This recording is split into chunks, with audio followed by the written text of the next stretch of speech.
کشور 72 ملت هند با تنوع و گوناگونی قومی، مذهبی، فرهنگی و زبانی به یکی از کشورهای منحصر به فرد دنیا تبدیل شده. حدود 80% مردمان هند هندو هستند و مقدس‌ترین شهر برای هندوها شهر واراناسی است که در کنار رود مقدس گنگ قرار گرفته. رود گنگ از بلندی‌های هیمالیا سرچشمه می‌گیره و پس از گذشتن از شهرهای مختلفی مانند واراناسی و پس از طی کردن 2525 کیلومتر در نهایت به خلیج بنگال ریخته میشه. واراناسی که به نام‌های بنارس و کاشی هم شناخته میشه، یکی از قدیمی ترین شهرهای دائما مسکونی در دنیاست که با بیش از 3000 سال قدمت قلب معنویت هندویسم هست که به فرهنگ، مذهب و فلسفه غنی خود میباله. طبق باور و افسانه‌های هندو، شهر واراناسی توسط خدای شیوا ساخته شده و به همین دلیل این شهر خدای شیواست. بد نیست به این اشاره بکنم که خدای شیوا یکی از 3 خدای اصلی هندوهاست. خدای شیوا خدای مرگ هستش. سالانه میلیون ها زائر و همچنین گردشگر به شهر واراناسی میان و طبیعتاً زائران به اینجا میان برای انجام مراسم مذهبی در این شهر مقدس در کنار رود گنگ. رودی که طبق باور هندوها هر هندویی باید حداقل یک بار در طول زندگیش توی این آب بره و با این آب تماس برقرار بکنه تا اینکه زندگیش کامل بشه.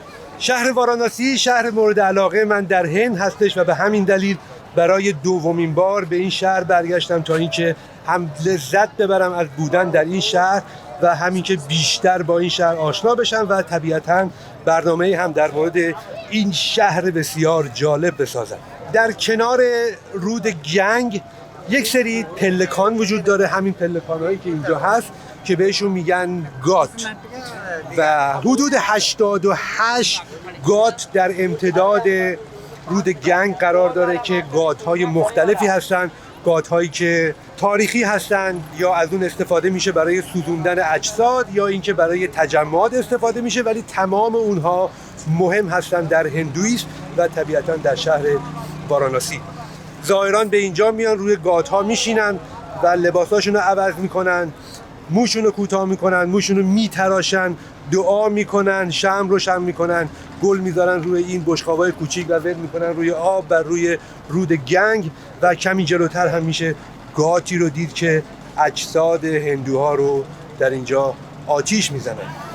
خیلی از ما میدونیم که هندوها عقیده به تناسخ دارن و این چرخه زندگی که میچرخه، مرگ زندگی مرگ زندگی و این همینطور میچرخه و در حقیقت کاری که ما انسان ها باید بکنیم طبق باور هندوها این هستش که جلوی این چرخه رو بگیریم و به تعالی برسیم، به معنویت بالا برسیم تا اینکه از این چرخه زندگی مرگ که پر هست از درد و عذاب و رنج بیایم بیرون. به این چرخه بهش میگن سامسارا و خارج شدن از این چرخه رو بهش میگن موکشا که شما از این چرخه میاین بیرون و دیگه وارد این چرخه رنج و عذاب زندگی مرگ نمیشید. هندوها باور دارن که اگر به واراناسی بیان و اگر تماس برقرار بکنن با رود گنگ، با آب رود گنگ و برن توی رود شنا بکنن، خودشون رو بشورن، لباسشون رو بشورن، حتی از این آب بنوشن، زودتر به موکشا میرسن و زودتر میتونن از این چرخه سامسارا خارج بشن و به تعالی برسن.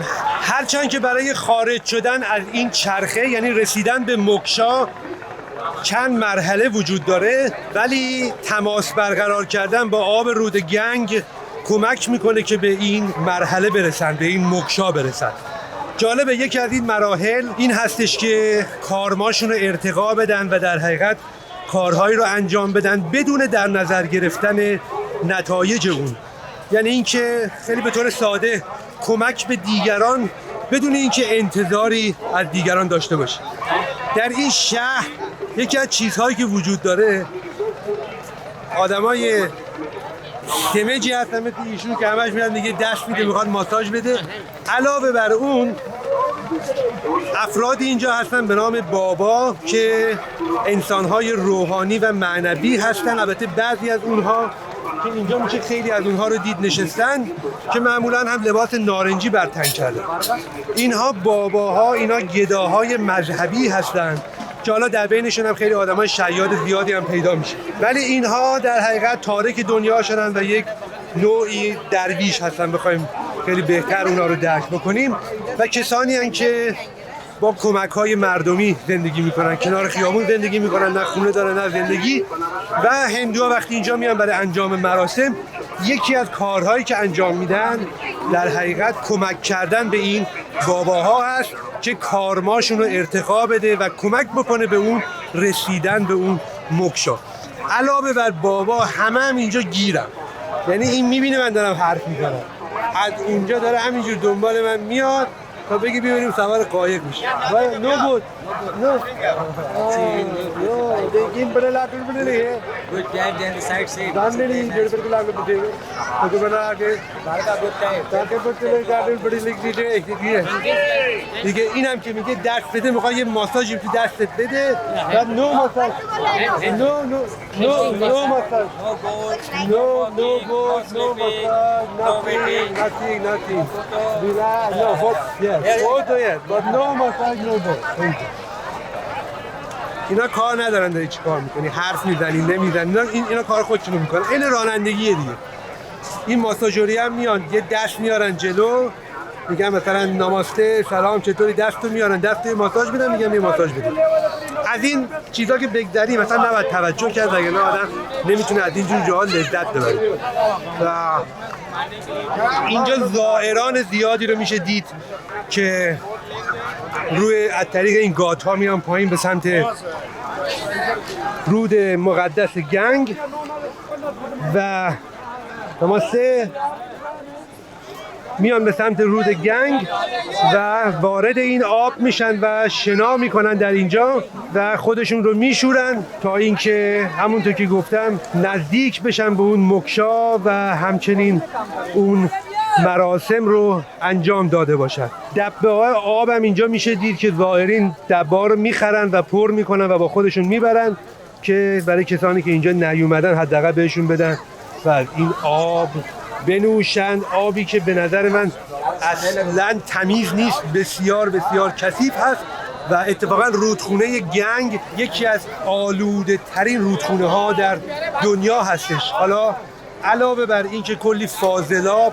و فاضلاب های صنعتی ریخته میشه توی این رودخونه، همین اطراف رودخونه هم اگه نگاه بکنین توی این گاو میشورن، ظرف میشورن، مو کوتاه میکنن، نمیدونم جسد میندازن توش، خاکستر مرده میندازن و گاوی، سگی، هر حیوانی هم که بمیره میندازنش توی این رود و به همین دلیل این رود واقعا کثافت هستش. البته من آمار این تعدادی که مریض میشن در اثر این آب و طبیعتا نمیدونم و بعد یه تحقیقی کرد، ولی مثلا همین اطراف این آب، همین جایی که اینا ازش مینوشند و میرن توش رو نگاه کنین کاملا مشخص هست که وضعیت آب به چه صورت هست. زائران زیادی هستن، یعنی کسانی هستن که از هزاران کیلومتر اون طرفتر به واراناسی اومده نمیدونم با پول کم بالاخره خودش رو رسونده اینجا تا اینکه بتونه در طی زندگیش یک بار خودش رو به این آب بزنه. تخت‌های مختلفی هم اینجا هست مثل اینایی که اینجا نشستن که رنگ دارن، گل دارن و یک سری چیزهای دیگه عود دود میکنن و که برای زائرین دعا میکنن.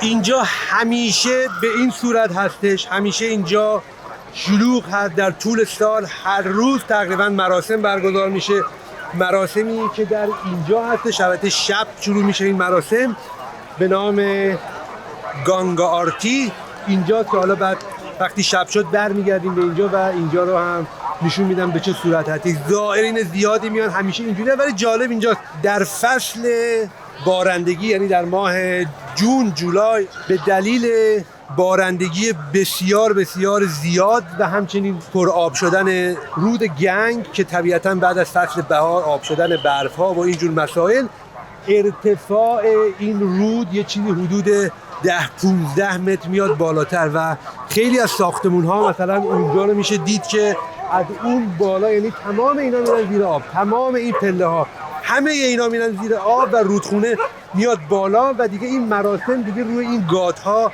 کمتر انجام میشه و بیشتر کشیده میشه به قسمت‌های بالایی، ولی خب این آب فروکش میکنه و دوباره برمیگرده به این حالتی که مثل الان هست. اگر هم میخوایم بدونین در فصل ژانویه هم اینجا مه‌آلود هست و به طوری که میگن حتی طلوع آفتاب رو تا چندین روز نمیشه نگاه کرد، اونم به خاطر تغییرات آب و هوایی و همچنین غباری که از سمت اقیانوس هند میاد و بلندی‌های کوه‌های هیمالیا و از این داستانات.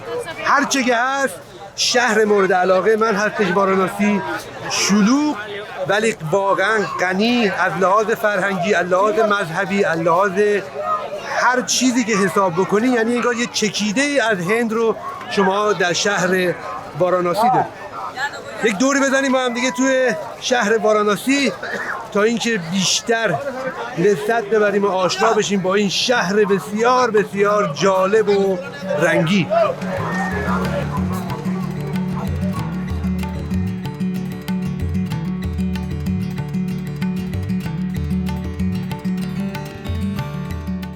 هند سرزمین خدایان، خانه میلیون ها الهه و ایزد که هر کدومشون نقشی در نظام پیچیده جهانبینی هندوها ایفا میکنند. در هندویسم باور بر اینه که تمام خدایان و الهه ها تجلیات مختلفی از یک حقیقت یا نیروی الهی واحدی به نام براهمان هستند. براهمان در فلسفه ودایی نیروی مطلق و بیکران جهانه که تمام واقعیت ها از اون سرچشمه میگیرند.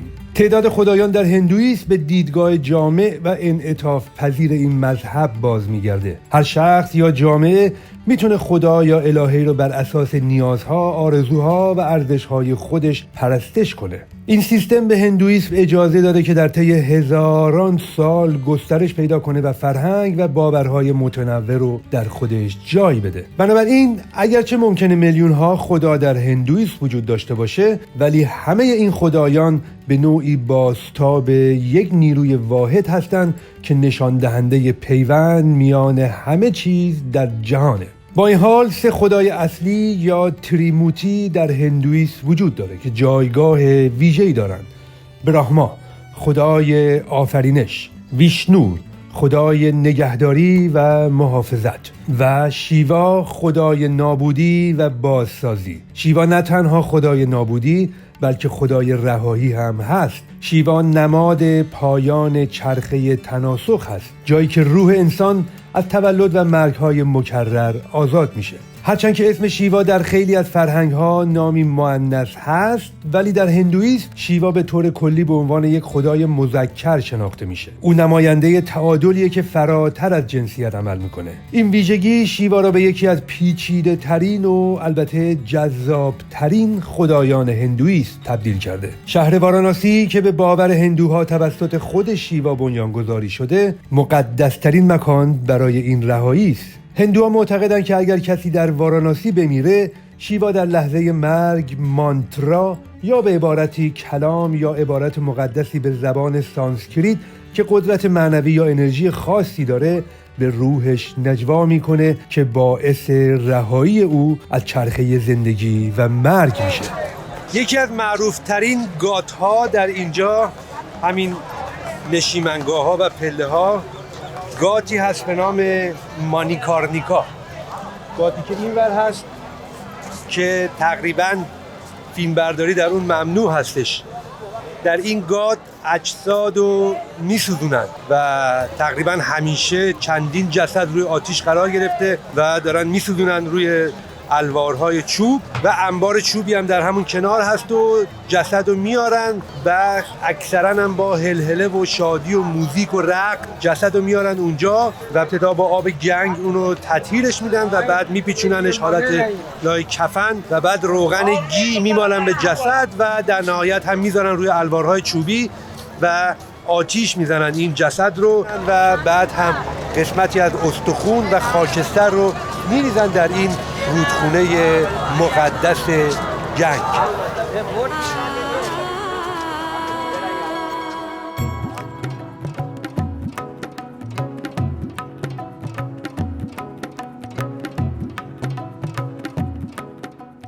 در آیین هندو سوزاندن اجساد مردگان به عنوان یکی از مهمترین مراسم پس از مرگ شناخته میشه. این سنت ریشه در باورهای عمیق مذهبی و فرهنگی هندوها داره و اهداف متعددی رو مانند جلوگیری از ناپاکی و آلودگی، پیروی از سنت‌های دینی و فرهنگی، پاکسازی و تطهیر محیط زیست و بازگشت به عناصر طبیعی رو دنبال میکنه. ولی شاید مهمترین هدف رهایی روح از چرخه تناسخ یا همان سامساراست. هندوها معتقدند که روح پس از مرگ باید از بدن فیزیکی جدا بشه تا بتونه به سفر خود در چرخه های تولدهای مکرر ادامه بده یا به رهایی نهایی یا همان موکشا دست پیدا کنه. سوزاندن جسد به عنوان روشی برای تسریع این جدایی و کمک به روح در مسیر خود در نظر گرفته میشه. در این مراسم پس از سوزاندن جسد خاکستر و بقایای اون جمع‌آوری میشه و در رودخونه مقدس گنگ پراکنده میشه. این عمل نمادی از بازگشت به طبیعت و ادغام با الوهیت است. لازم میدونم که به این موضوع اشاره کنم که 3 دسته از افراد رو نمیسوزونن و جسد اونها رو کفن پیچیده به رود گنگ رها میکنن. کودکان، افراد مقدس مانند باباها و زنان حامله. این سنت در واراناسی اجرا میشه ولی در دیگر نقاط این شبه قاره با جمعیت نزدیک به 1.5 میلیارد طبیعتاً راه دیگری از انداختن جسد به رود گنگ استفاده میکنن. وقتی در قسمت قدیمی شهر واراناسی قدم میزنید انگار دارین در تاریخ سفر میکنید. کوچه های تنگ و باریک، ساختمان‌های رنگی و قدیمی و زائرینی که یا به سمت رود گنگ میرن یا از سمت رود گنگ دارن میان، مانند این خانم‌هایی که در کنارشون دارن قدم میزنن. خیلی از این زائرین از نقاط دوردست میان و اسباب اساسی با خودشون میارن و برای مدتی در اینجا میمونن. خیلی هم خب خاکستر عزیزشون رو که سوزوندن از جاهای دیگه به اینجا میارن تا به رودخونه گنگ بریزن و بعضی هم خب همراه با جسد کسی که فوت کرده به اینجا میان و 1 شب 2 شب چند شب اینجا میمونن و مراسم رو اجرا میکنن. ولی چیزی که هست واقعا منظره زیبایی رو اینجا میشه دید، زیبا و جالب.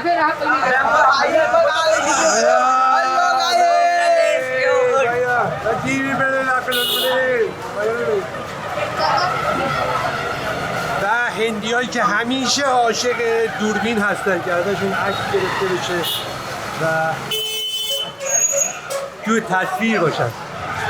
کوچه های شلوغ و پربوغ که موتور هم اینجا میاد بوغ میزنه که برین کنار ما میخوایم رد بشیم و حتی در اینجا میشه مثل گاوداری هم دید در حیاتی که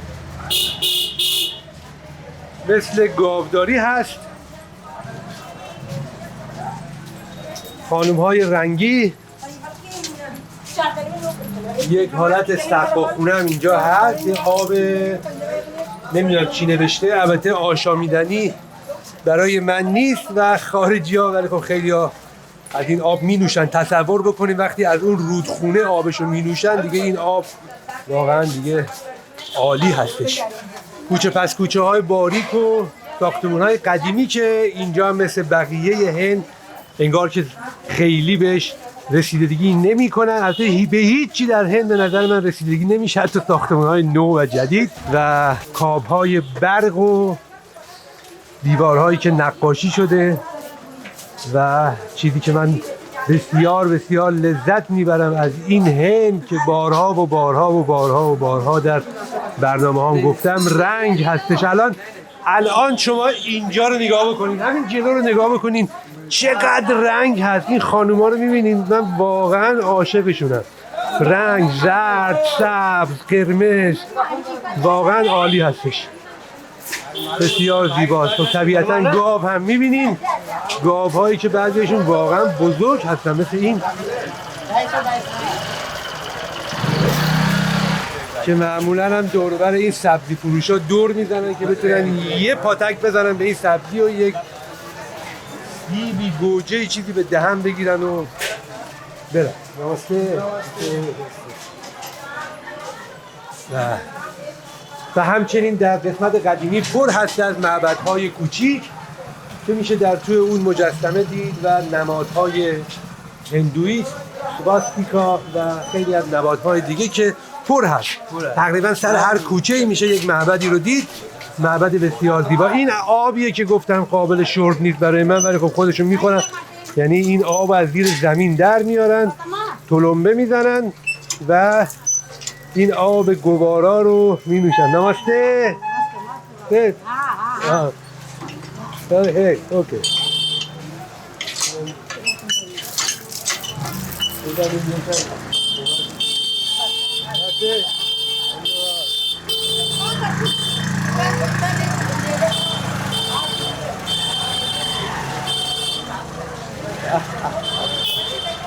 عالیه واقعا. چندین معبد مهم هندو هم در قسمت قدیمی شهر وجود داره که طبیعتا زائرین به اونجا هم سر میزنن. یکیش این معبد هست که من ترجیح میدم که فعلا وارد این معابد نشم در این شهر و اکتفا بکنم و تمرکزم بیشتر روی مردمان و حال و هوای این شهر باشه و چیزی که در کنار رود گنگ اتفاق میفته. در یکی از خیابون‌هایی که میرسه به یکی از ورودی‌های معبد یک صف طولانی هست که همه اینجا تو صف وایسادن که واقعا زیاد هستش. فکر میکنم یه چیزی حدود شاید 400-500 متر طول این صف باشه که تمام زائران تو صف وایسادن.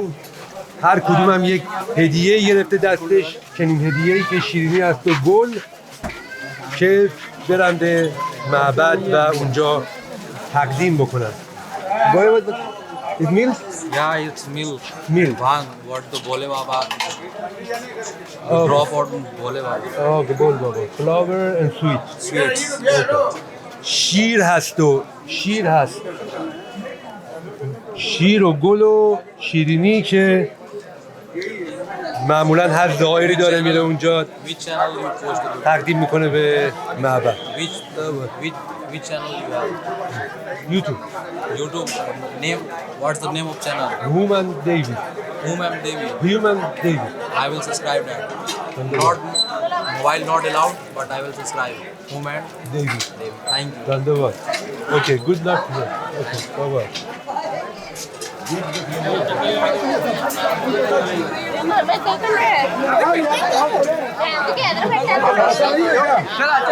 من فکر کنم برم اون ور دیگه سمت معبد نرم.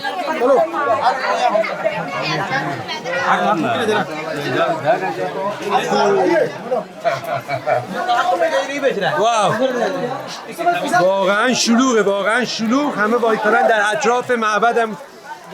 کلی از این مغازه هست که از این جنس ها میپوشن برای بردن در به معبد. در حقیقت مانند این گل و شیرینی و این داستان ها و علاوه بر اون طبیعتا مغازه دیگه هم هست، زیورالات، لباس فروشی، پارچه فروشی و خیلی چیزهای دیگه. اینا هم این باباهایی هستن که ملت بهشون پول میدن و اینا با صدقه مردم زندگی میکنن و تمام زندگیشون نشستن و نظاره‌گر هستن و طلب کمک میکنن. زائران هم بهشون پول میدن تا کارماشون رو ارتقا بدن. اینجا هم یک مغازه سر نبش از کره‌خوری‌های خفن اینجا داره. یعنی عالیه واقعا، خیلی خوبه. تر و تمیز هم هست به نسبت، حرف نداره. و دید رابری دید رابری ده رابری. من عاشق رابری هم. هرچی به سمت عصر و سر شب نزدیکتر میشه به تعداد جمعیت هم اضافه میشه و شلوغ و شلوغ‌تر میشه اینجا و یکی از علت‌هاش هم این هستش که حدود ساعت 6:30-7 بعد از ظهر 6:30-7 شب در کنار رود گنگ مراسمی برگزار میشه به نام گانگا آرتی.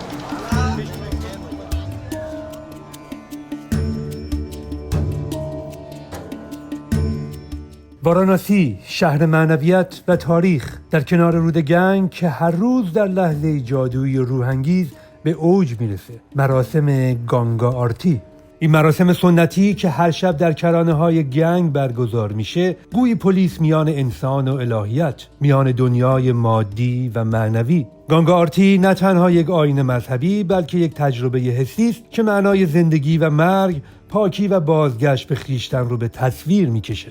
با غروب خورشید جمعیت زیادی در اطراف گات جمع میشن. کشتی‌ها و قایق‌های کوچیک نیز بر سطح رود گنگ شناور میشن و افرادی که روی این قایق‌ها نشستن از زاویه‌ای متفاوت مراسم گانگا آرتی رو تماشا میکنن. مراسم گانگا آرتی با روشن کردن چراغ‌های برنجی بزرگ آغاز میشه. این چراغ‌ها که با روغن مخصوص پر شدن نماد روشنایی و نور الهی هستند. کاهنان جوان که همگی لباسهای نارنجی یا طلایی به تن دارند در صفی مرتب و هماهنگ می‌ایستند. اونها ابتدا با دعاها و سرودهای مذهبی مراسم رو آغاز می‌کنند.